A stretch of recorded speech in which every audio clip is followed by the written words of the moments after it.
केमिति अछंती कटक आशिकी मोहे कटक आशिकी मोते बहुत भल लागिला सही मु समस्तंको भल पाए।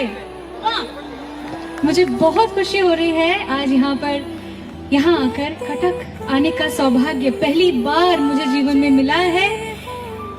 मतलब मैं कह नहीं सकती हूँ, जब से मैंने इस जगह पे एंट्री ली है, ये इतना बड़ा महोत्सव है, बाली यात्रा इतना हिस्टोरिक उत्सव है। मतलब ये 1000 वर्षों से चल रहा है। मैं सोच में नहीं समझ में नहीं सकती हूँ कि ये एशिया का सबसे बड़ा ट्रेड फेयर। मतलब जोरदार तालियां। हम सब कितना प्राइड लेते हैं इस बात को बोलने के लिए कि ये हमारे देश में है और वो भी कटक में। मुझे बाली यात्रा आकर बहुत खुशी हो रही है। आई होप आज इस शाम को बहुत एंजॉय करेंगे।